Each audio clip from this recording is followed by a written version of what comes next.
What's up, YouTube? Bet you haven't seen anything quite like this before. So this was a 550 Fanner Supersport, and I converted it to liquid cooled only because they were known for burning up, and I wanted a triple. So this is what this is one way to do it. Well, the way I found that worked. I was going for a sleeper look and then decided not to, so that's kind of why. The track's going to be switched with a extra 12 track I have laying around, and I might go out and extend it. Let's jump right in. So we have DC voltage and a coolant temp sensor. I'll explain the voltage here in a minute.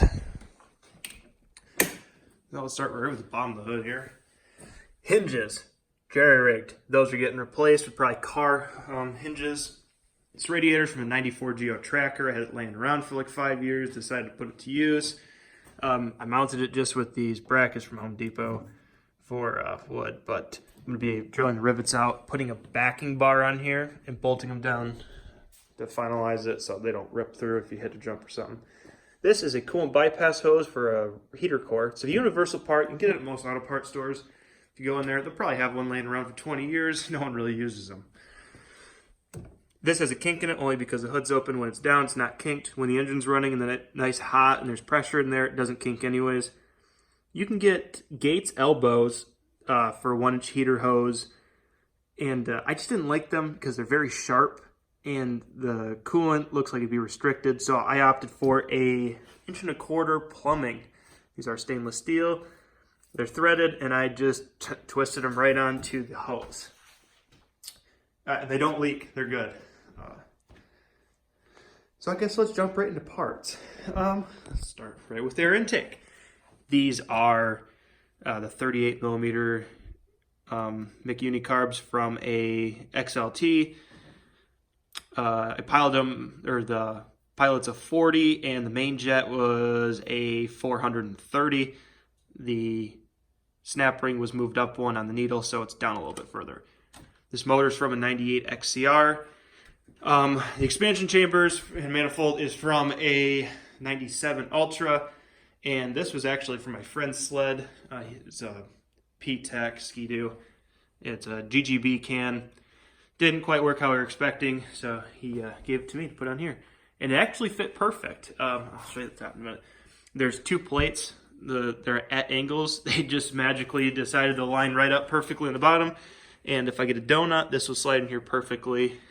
And these are just aluminum for right now. I'm going to replace them. Just did some wire work there to keep the hose from burning on the exhaust for right now while I'm testing. Let's see. Let's jump to parts. This is actually a bracket holding the battery down in there. This was just jerry-rigged bracket for the pull cord. Coolant, oil, steering shaft, those all came from a 96 XLT special. And the reason I had to swap this is the ones that come with them are on the other side. They go this way, and they're in the way, I think, of the bottom of the engine. There was something wrong. You have to have a straight one, which this is. And when you do that, you have to replace the other end, that thing, because it's now on the other side where the shaft comes out. So you actually kind of have to have both those parts, that and that, in order to swap the steering rack. Let's see. So I'm using a regulator from a quad. I think it's from a quad. But it's just a 4-wire regulator from DB Audio, or DB Electrical, I believe. And this is actually the old temperature sensor wire. I didn't need it anymore. I'm going manual car style. So I just reused it for the tach. Tach runs off AC voltage. There's no AC voltage in my sled anymore, so just tapped it in there. This stuff is temporary. I would never recommend you guys leave stuff like this or do it and try using it long term. Fully temp. So I'll show you the advantage of this. Use a key. The reason I went DC is I wanted LED headlights and other LED things. Oh, speaking of the grill, I have a fan and a grill sitting up there that will be going on here to protect it from rocks and blah, blah, blah. So everything lights up on the dash nicely. Most of these cables and stuff are brand new. Let's see, what do we got? I do have Unifilter I'm going to be putting over the carbs and hose clamping them down. I'm not even going to try attempting to build an air box because it's like a 30 thou gap between this carburetor and the steering shaft. And it's not worth my time. I'll just put one of those on.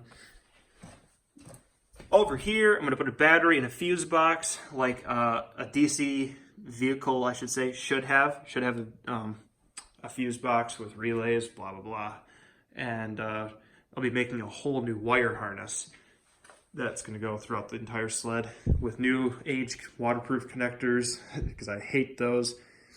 And then probably over the summer when I'm doing the rest of the stuff I'm speaking of, I'm going to put a starter and a reverse gear because I am lazy as hell. So that's where I'm at now. I might make a video after I finish cleaning it up a little more. I might post a video later too of my buddy actually ripping it down the road.